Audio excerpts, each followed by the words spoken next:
Bonjour à tous. J'aimerais commencer cette prédication par la prière. Seigneur, nous nous remettons devant toi. Merci parce que tu es un Dieu qui parle aujourd'hui encore par ta parole.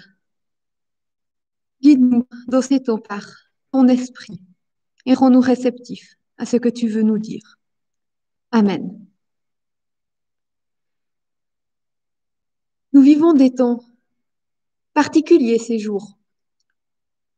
En effet de ça, c'est que vous m'écoutez assis chez vous, dans votre salon ou ailleurs, et que moi j'essaye très fort de vous imaginer là avec moi, parce qu'en réalité les chaises sont tristement vides et vous me manquez beaucoup. Et voilà, nous vivons, comme je disais, un temps particulier, des temps qui nous questionnent, qui nous ébranlent. Le Covid nous met, je pense, tous face à nos fragilités humaines, à nos limites. Plus que d'habitude, nous sommes confrontés à la mort, à la maladie, au deuil, à l'incertitude. Certains ont du mal à trouver un emploi, d'autres sont surchargés.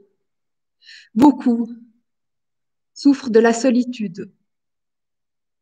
C'est bien sûr des réalités qui existaient bien avant le Covid, mais aujourd'hui, nous y sommes tous confrontés en même temps, même si à différents degrés. Je pense que cette crise n'a épargné personne. Et cela nous pose la question, mais que faire face à nos fragilités humaines? Comment vivre cette période? Je vais certainement pas apporter toutes les réponses dans cette prédication. Je pense pas les avoir d'ailleurs, mais j'espère que le texte que nous allons étudier va nous donner quelques pistes pour traverser cette période. C'est un texte que l'apôtre Paul écrit à l'église de Corinthe, un texte dans lequel il parle de la fragilité humaine, mais aussi de la puissance de Dieu. Je vais lire dans 2 Corinthiens, au chapitre 4, les versets 7 à 18.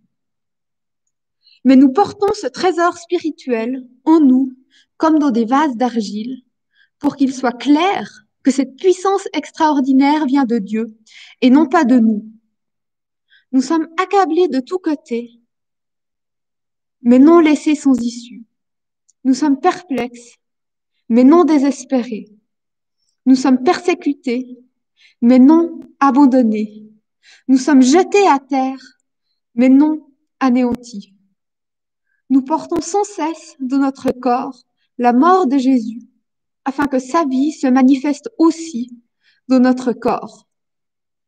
Bien que vivants, nous sommes constamment exposés à la mort à cause de Jésus, afin que sa vie se manifeste aussi dans notre corps mortel. Ainsi, la mort agit en nous pour que la vie agisse en vous.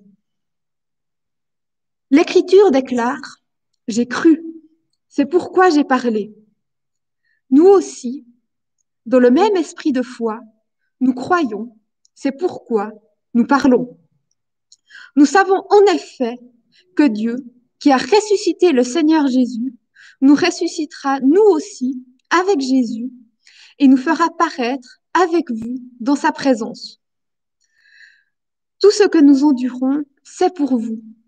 De cette façon, la grâce de Dieu, qui aura fait multiplier les prières de reconnaissance, se répandra encore davantage pour la gloire de Dieu.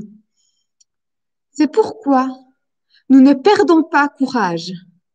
Même si notre être physique se détruit peu à peu, notre être spirituel se renouvelle de jour en jour. La détresse que nous éprouvons est passagère et légère, mais elle produit pour nous, au-delà de toute mesure, son pesant de gloire éternelle. Car nous portons notre attention non pas sur ce qui est visible, mais sur ce qui est invisible. Ce qui est visible est provisoire, mais ce qui est invisible dure toujours. mais nous portons ce trésor spirituel en nous comme dans des vases d'argile pour qu'il soit clair que cette puissance extraordinaire vient de Dieu et non pas de nous. Fragilité de l'existence humaine d'un côté, la puissance divine de l'autre. Nous portons ce trésor spirituel comme dans des vases d'argile.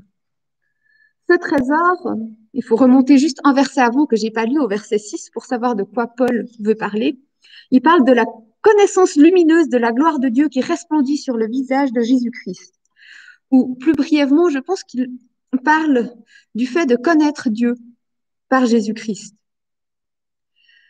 C'est un trésor incroyable, mais ce trésor, nous le portons comme dans des vases d'argile. Les vases d'argile étaient des vases couramment utilisés de l'Antiquité, c'est des vases qui étaient fragiles.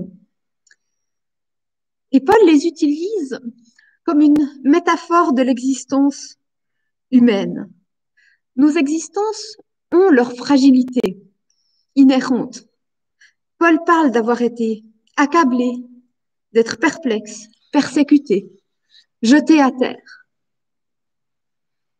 Et la première chose que je voudrais souligner, c'est que ce texte ne reproche nulle part aux gens de traverser des périodes difficiles. Rien ne dit que les vases d'argile feraient mieux d'être des vases en étain, d'être plus solides, de mieux tenir le coup. Paul, bien sûr, n'écrit pas dans le contexte d'une pandémie, mais le contexte est quand même intéressant sur un point. Paul, en fait, quand il écrit cette lettre, est face à un certain nombre de problèmes à Corinthe, et notamment, apparemment, il y a des enseignants qui sont venus là-bas, que Paul appelle ironiquement des super apôtres, et qui disaient aux Corinthiens que Paul ne pouvait pas vraiment être un apôtre, ou au mieux peut-être un apôtre de seconde zone, vu toutes les difficultés qu'il traversait. Il avait été jeté en prison, maltraité, il était pauvre. Rien de tout ça n'était très glorieux. Et Paul va passer pas mal de temps à dire qu'en fait, ces prétendus super apôtres ont tort, qu'ils se trompent sur la nature de la vie chrétienne et même qu'ils n'ont pas réellement compris qui est Jésus-Christ. Voilà, quand on observe la vie, eh bien, on voit bien que tôt ou tard, les gens passent par des moments difficiles.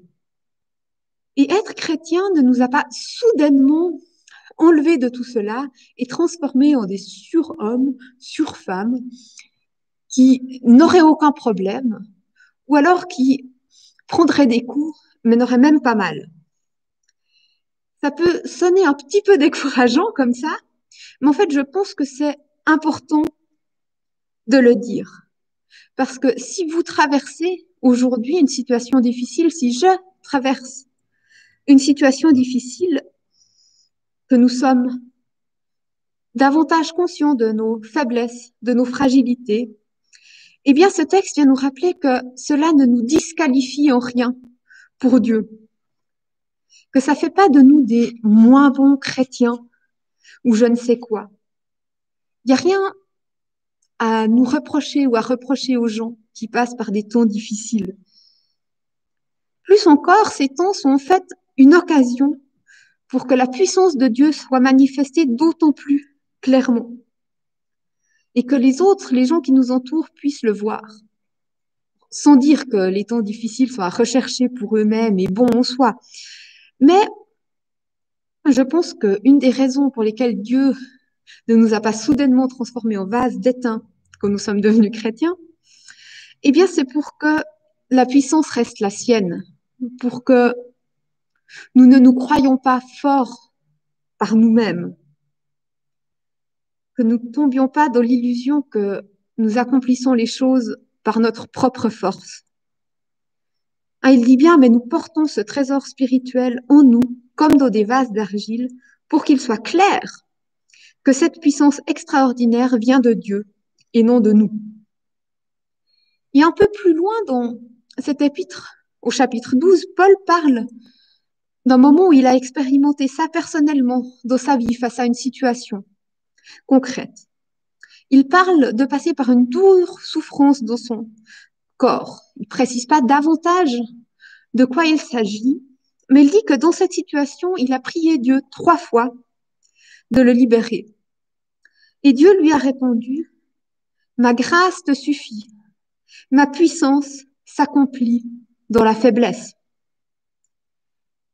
Et Paul tire en fait une leçon de cette expérience, des conséquences pour sa vie, et il dit, bien, je préfère donc bien plutôt mettre ma fierté dans mes faiblesses, afin que la puissance du Christ fasse en moi sa demeure. Bien sûr, c'est pas quelque chose de facile d'arriver à ce point, d'arriver à accepter que nous ne sommes pas toujours forts et que notre force se trouve en Dieu. Peut-être que ça a même pris un peu de temps pour Paul. En tout cas, il dit avoir prié 3 fois et que c'est là qu'il a entendu et pu accepter la réponse qu'il a reçue. Et je pense que ça peut être un exemple pour nous et une consolation dans des temps difficiles. Peut-être que Dieu veut tout particulièrement aujourd'hui nous utiliser pour manifester sa puissance. Et assurément, il nous vient en aide, il nous donne la force nécessaire. Si nous faisons l'expérience de la faiblesse humaine, nous pouvons aussi faire l'expérience de la puissance de Dieu. J'avais dit avant que Paul parlait d'avoir été accablé de tous côtés, perplexe, persécuté, jeté à terre. Mais c'est que la moitié des versets que je vous ai lus. Et l'autre partie est importante. Je vous relis les versets 8 et 9, où Paul dit, nous sommes accablés de tous côtés, mais non pas laissés sans issue. Nous sommes perplexes, mais non désespérés. Nous sommes persécutés, mais non abandonnés. Nous sommes jetés à terre, mais non anéantis. Ces mais non sont fondamentaux. Certes, nous pouvons passer par des difficultés, mais Dieu ne nous laisse pas seuls. Il ne nous laisse pas sans issue. Il ne nous livre pas au désespoir. Il ne nous abandonne pas. Il ne nous laissera pas être anéantis. C'est dans ces moments de faiblesse que nous pouvons expérimenter sa puissance. Et Paul va même jusqu'à dire que ça reflète, dans un sens, la vie de Jésus-Christ. Il dit, nous portons sans cesse dans notre corps la mort de Jésus, afin que sa vie se manifeste aussi dans notre corps. Il y a la fragilité humaine, il y a la puissance de Dieu. Et une chose, je pense, qui peut nous aider aussi dans les temps difficiles, c'est de nous rappeler que Dieu lui-même, en Jésus-Christ, en a fait l'expérience. Dieu n'est pas resté lointain, assis sur un nuage à nous observer. Nous approchons du temps de Noël, temps où nous nous rappelons que Dieu lui-même est venu sur terre en Jésus-Christ. Il est né dans une étable, dans des conditions humbles. Il a sûrement connu le froid, la faim, la soif. Il a perdu des proches, il a souffert, il est mort. Et tout ça peut nous sembler faible dans un certain sens. Et en même temps, c'est là, quand Jésus était dans le tombeau, que la puissance de Dieu a été manifestée de la manière la plus claire qu'il soit. Parce que Jésus est ressorti du tombeau vivant, il est ressuscité. La mort a été vaincue pour toujours. Mais pendant le temps qui sépare Vendredi Saint de Pâques, eh bien, ça ressemblait à la plus grande défaite de tous les temps. Et s'il a fait cela, eh bien, c'est bien pour que nous aussi, nous puissions avoir l'espérance de la résurrection. Et j'y reviendrai un peu plus tard. Et déjà dans cette vie présente, je pense que dans nos difficultés, eh bien, nous pouvons expérimenter quelque chose de la puissance de Dieu. et que tout cela nous pousse à davantage et toujours davantage placer notre confiance en Dieu.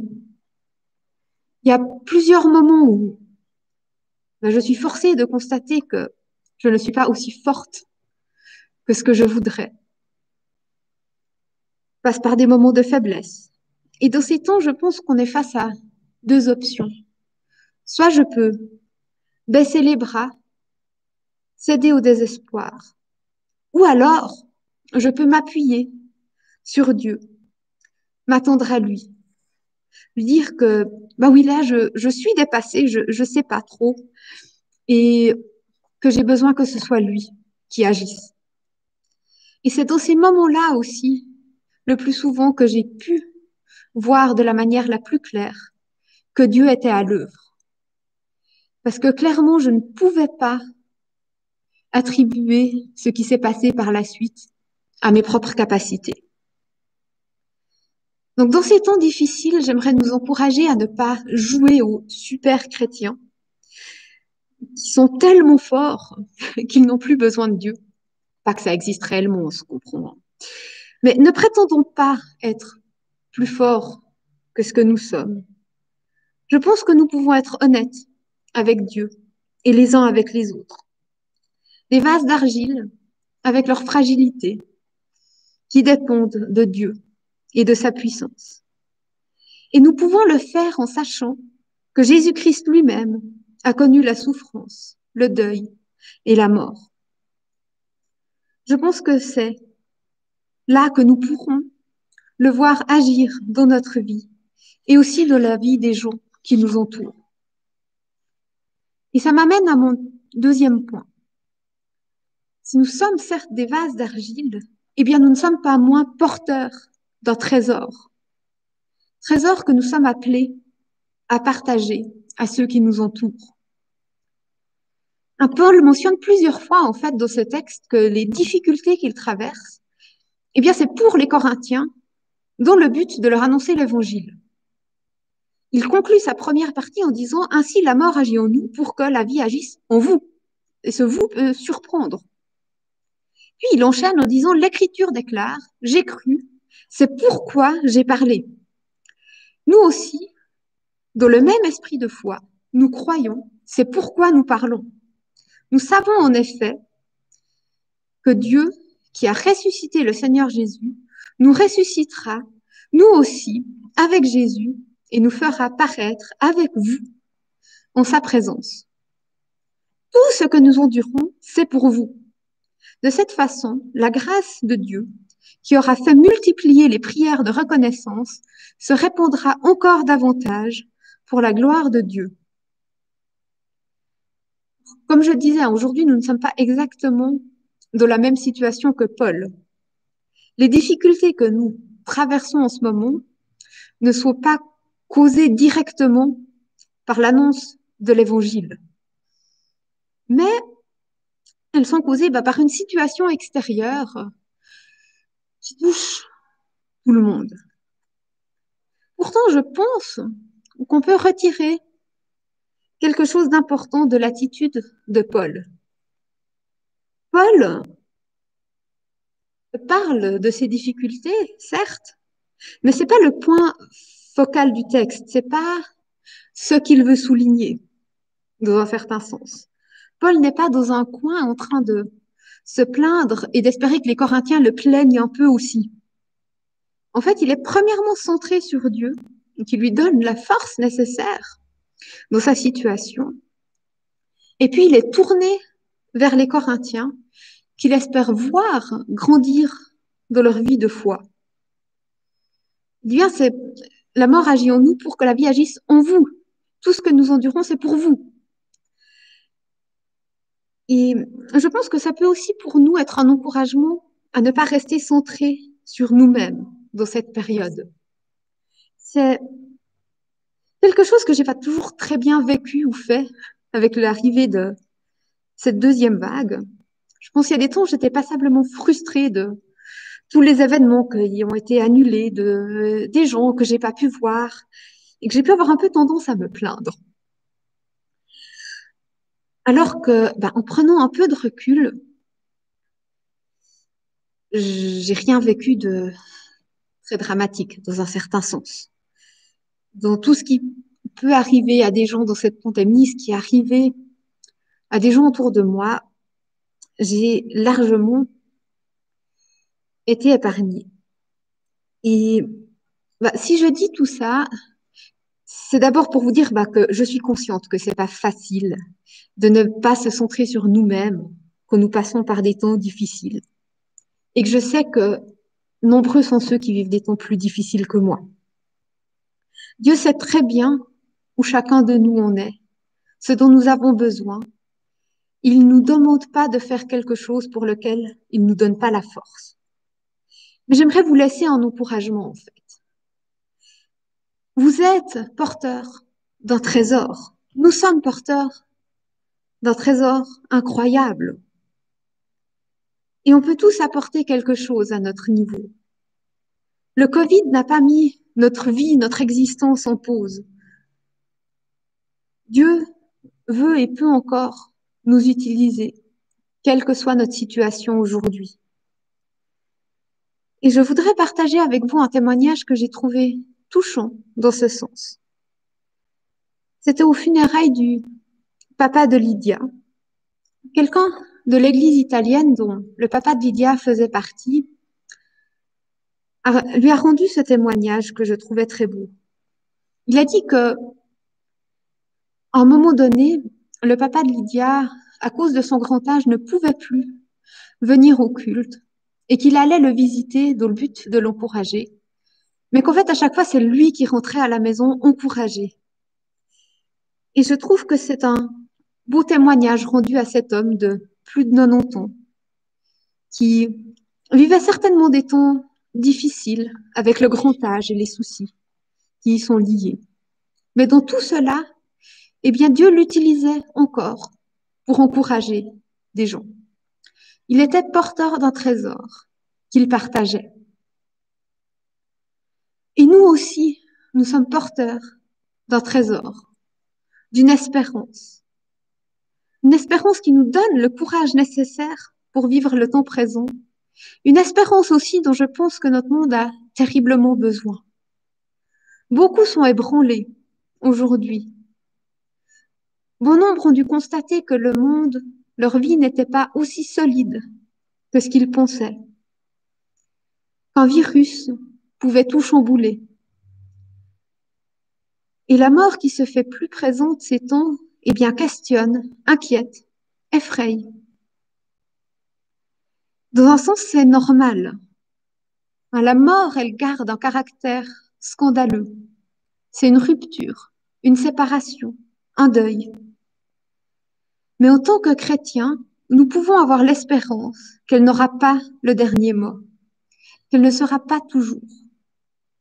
Qu'en Jésus-Christ, elle est vaincue. C'est au cœur du message que Paul partage, et c'est ce qui lui permet de garder courage dans la difficulté. Elle disait, nous croyons, c'est pourquoi nous parlons. Nous savons en effet que Dieu, qui a ressuscité le Seigneur Jésus, nous ressuscitera, nous aussi, avec Jésus, et nous fera paraître avec vous en sa présence. Paul parle parce qu'il croit, et ce qu'il croit se base sur ce qu'il sait de Dieu. Il sait que Dieu a ressuscité Jésus-Christ d'entre les morts, et qu'un jour il nous ressuscitera aussi. Tous ceux qui ont placé leur foi en Jésus-Christ passeront l'éternité avec lui dans un monde pleinement renouvelé, dont la mort et la souffrance auront disparu. Ce que nous vivons aujourd'hui n'est pas la réalité ultime. C'est cette espérance que nous sommes appelés à partager. Et c'est cette espérance aussi qui nous donne le courage de vivre dans ces temps d'incertitude. Paul dit, c'est pourquoi nous ne perdons pas courage. Même si notre être physique se détruit peu à peu, notre être spirituel se renouvelle de jour en jour. La détresse que nous éprouvons est passagère et légère, mais elle produit pour nous, au-delà de toute mesure, son pesant de gloire éternelle. car nous portons notre attention non pas sur ce qui est visible, mais sur ce qui est invisible. Ce qui est visible est provisoire, mais ce qui est invisible dure toujours. Paul ne dit pas cela pour minimiser les difficultés que nous pouvons vivre, mais pour les mettre en perspective. Elles sont passagères. Elles ne sauraient pas être comparées à ce qui va venir. Les difficultés d'aujourd'hui ne dureront pas toujours. Ce n'est pas la réalité ultime. Il y a autre chose qui nous attend. Aujourd'hui déjà, Dieu nous renouvelle intérieurement, nous donne les forces, le courage de vivre ces temps. Et en plus, il nous donne l'espérance, l'assurance que ces temps ne dureront pas, à tout jamais. Un jour, la mort ne sera plus. Et c'est à cela, à ces réalités, que Paul nous invite à regarder, même si aujourd'hui, nous ne les voyons pas encore. Les réalités visibles que nous vivons maintenant sont passagères. Et ce qui est invisible durera toujours. Et cette perspective de l'éternité avec Dieu est aussi ce qui nous appelle à vivre avec lui aujourd'hui déjà.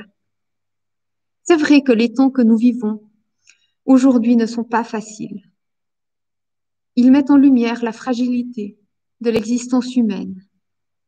Mais c'est aussi là, tout particulièrement, que nous pouvons expérimenter la puissance de Dieu, qui ne nous abandonne pas et ne nous laissera pas être anéantis. Et même si un jour nous devions mourir, nous avons l'espérance de la résurrection et d'une éternité avec Dieu, dans un monde sans deuil ni souffrance.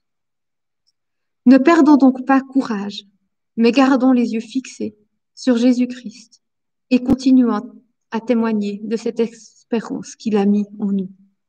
Amen.